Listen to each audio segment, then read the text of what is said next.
આણંદના ઉમરેઠમાં વેદ હોસ્પિટલની બે નર્સોએ જોખમી રીતે મહિલાનો ગર્ભપાત કરતા મહિલા હવે જીવનભર માતૃત્વનું સુખ ગુમાવી બેઠી છે।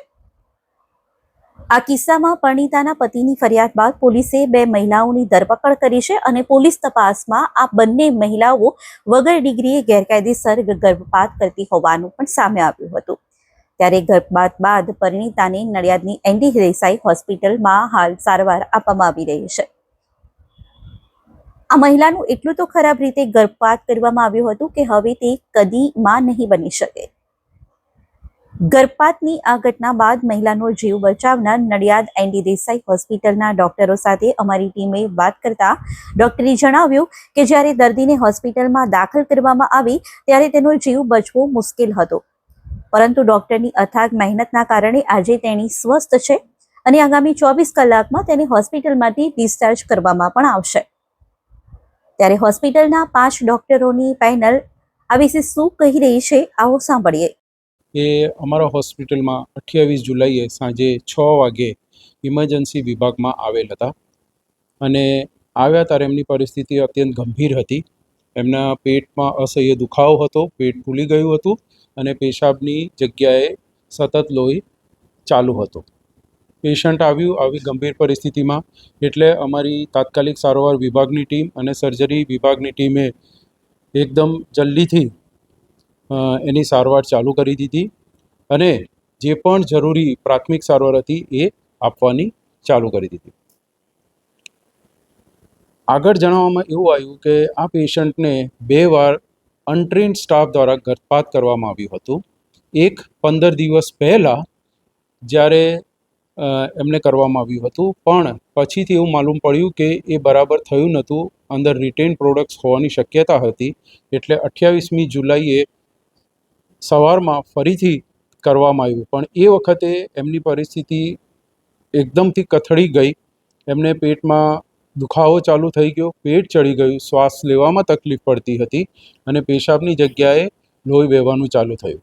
આવી પરિસ્થિતિ ગંભીર જોઈ એ સ્ટાફ એકદમ ગભરાઈ ગયા અને એમને અમારી હોસ્પિટલમાં રેફર કરવાનું વિચાર્યું। આ પેશન્ટ જ્યારે અમારી પાસે આવ્યું ત્યારે પેશન્ટની હાલત એકદમ ગંભીર હતી, એટલે અમે એને તરત જ આઈસીયુમાં શિફ્ટ કરી અને પ્રાથમિક સારવાર આપ્યા પછી અમે એને સીટી સ્કેન કરાવવાનું નક્કી કર્યું અને સીટી સ્કેન કરાવતા માલુમ પડ્યું કે પેશન્ટને ગર્ભાશય, મૂત્રાશય, મળાશય અને નાના અને મોટા આંતરડામાં ઈજા હતી તથા એને પેટની નસોમાં પણ ઈજા થવાથી લોહીના ગઠ્ઠા થઈ ગયા હતા। તો આ સીટી સ્કેનમાં રિપોર્ટ જોયા પછી તરત જ અમે નક્કી કર્યું કે પેશન્ટને ઇમરજન્સીમાં સર્જરી કરાવવા માટે શિફ્ટ કરીએ। શાહીન બીબી જ્યારે આપણી હોસ્પિટલમાં લાવવામાં આવ્યા ત્યારે તેમને એ માત્રામાં બ્લડ લોસ પેટમાં થઈ ગયો હતો કે દર્દી એકદમ સિવિયર હાઇપોટેન્શનમાં હતું, એને અમારી ભાષામાં હાઇપોવોલેમિક શોક કહેવાય। પ્લસ એના જે પેટના ક્રિટિકલ અંગો હોય એમાં એ હદની ઈજા હતી કે એના કારણે પેશન્ટ સેપ્ટિસેમિયામાં હતું, એટલે તાત્કાલિક ઓપરેશન થિયેટરમાં લઈને રાત્રે 11 વાગે ઓપરેશન ચાલુ કર્યું। આખી રાત ચાલેલા ઓપરેશનમાં આપણે 5 થી 6 લોહીની બોટલ ચડાવવી પડી। દર્દીની સ્થિતિ એ રીતે ખરાબ હતી કે દર્દીને આઈસીયુમાં 20 દિવસ પોસ્ટ ઓપરેટિવ રાખવું પડ્યું। આ પોસ્ટ ઓપરેટિવ સ્ટે દરમિયાન દર્દીને મળનો ભાગ શરીરના દિવાલની બહાર હોવાના કારણે આપણે ન્યુટ્રિશન તરીકે આલ્બ્યુમિન, ભારે એન્ટીબાયોટિક, એનાલ્જેસિયા બધા દવાઓ અને એક્સપર્ટ સારવારના કારણે અત્યારે દર્દી સારી સ્થિતિમાં છે અને આવતીકાલે ડિસ્ચાર્જનું પ્લાન કરીએ છીએ।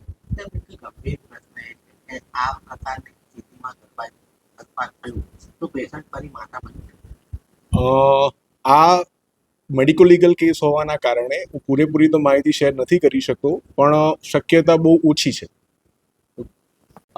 સીટી સ્કેન કરાવ્યા પછી જ્યારે દર્દીને ઓપરેશન ટેબલ ઉપર લેવામાં આવ્યું ત્યારે વધુ તપાસ કરતાં માલુમ પડ્યું કે દર્દીને ગર્ભાશયની થેલી ઉપરાંત પેશાબની થેલી કે જેને આપણે મૂત્રાશય કહીએ છીએ એમાં પણ ગંભીર પ્રકારની ઈજાઓ હતી અને દર્દીને નાના આંતરડા અને મોટા આંતરડામાં પણ ઈજાઓ થયેલી હતી।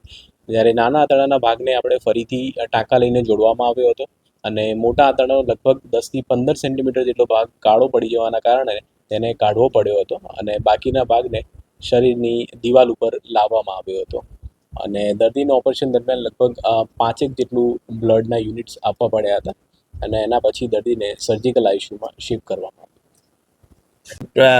ગર્ભપાત એટલે કે એમટીપી વિશે થોડીક પ્રાઇમરી માહિતી આપું કે ક્યાં થઈ શકે અને કોણ કરી શકે. તો ગર્ભપાત કરવા માટે એ સેન્ટરને રેકોગ્નાઇઝ કરવું પડે અને રેકોગ્નાઇઝ કરવા માટે સીડીએમઓ કમ સિવિલ સર્જન જિલ્લા કક્ષાના જે અધિકારી છે તે તમારું ઇન્સ્પેક્શન કરે અને તમારે ત્યાં ચેક કરે કે તમારે ત્યાં શું સુવિધા ઉપલબ્ધ છે, કે એમ્બ્યુલન્સ તમારી પાસે છે કે નહીં, જનરેટર છે કે નહીં, બીજા વિવિધ સાધનો ક્યાં ક્યાં છે, શું પ્રકારના ઓટી છે, એ બધું ચેક કરે અને પછી તમને મંજૂરી આપે. એ મંજૂરી આપે ત્યાં જ ગર્ભપાત થઈ શકે, બીજે ક્યાંય ગર્ભપાત ન થઈ શકે. ગર્ભપાત કોણ કરી શકે?